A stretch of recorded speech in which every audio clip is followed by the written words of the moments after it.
President has proclaimed emergency.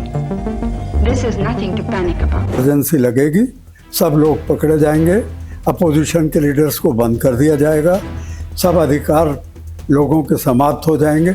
सबसे बड़ी बात यह है कि जयप्रकाश नारायण और जितने अपोजिशन के लीडर थे उन सबको ऐसा लगता था कि आपातकाल लगने पर या कुछ लगने पर लोग सड़कों पे आ जाएंगे, विरोध करेंगे और इंदिरा गांधी को हटना पड़ेगा।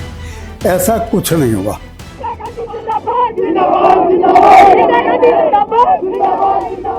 जैसा हम लोगों ने चाहा वो सारे समाचार इकट्ठे करके इमरजेंसी के कानून को तोड़ते हुए हमने वो सप्लीमेंट 2 पेज का निकाला जो संजय सिंह ये गुलजारीलाल नंदा तक उन्होंने ये संदेश संप्रेषित किया था कि आपको अंतरिम प्रधानमंत्री बनाया जाए। हाँ।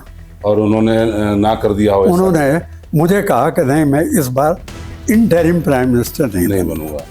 उनको ही पता नहीं था या ध्यान में नहीं आया कि झंडे वाले पर भी एक अखबार है। उन्होंने जो बहादुर शाह जफर मार गए वहाँ पर बिजली काट दी थी, स्टेट्समैन की काट दी थी, लेकिन उनको इसका ध्यान नहीं आया। दूसरे अखबार जो छप रहे थे जिन्होंने इमरजेंसी को स्वीकार कर लिया था, तो बताया जाता है कि वहाँ भी गवर्नमेंट ने अपने अधिकारी बैठा रखे थे और वो चेक करते थे कि क्या छपेगा। मैंने पीआईबी का कार्ड सरेंडर नहीं किया और पीआईबी को लिख दिया कि मैं 6 महीने तक इस कार्ड को रख सकता हूँ, मैं जानता हूँ रूल्स को और इसलिए आपको एश्योरेंस देता हूँ कि I will not miss use this card. मुझे याद आता है कि मैं उस समय इलाहाबाद में था, प्रयागराज जो अब है। पिताजी हमारे सरकारी मुलाजिम थे और मैं 7th या 8th में पढ़ता था। पिताजी को सैलरी मिलने में बाधा इस बात की आती थी कि गवर्नमेंट ने उन्हें टारगेट दे रखा था नसबंदी का, कि नसबंदी का जो है 2 केस लाइए और तब जाकर के आपको सैलरी मिलेगी।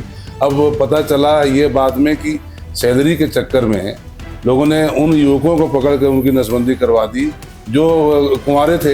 लेकिन एक बात ऑन रिकॉर्ड मैं कहना चाहूँगा संजय जी कि हमारी नेशनल यूनियन ऑफ जर्नलिस्ट बनी हुई थी और उस नेशनल यूनियन जर्नलिस्ट को भी इंदिरा गांधी ने अपने घर बुलाया था इमरजेंसी के कुछ दिन के बाद।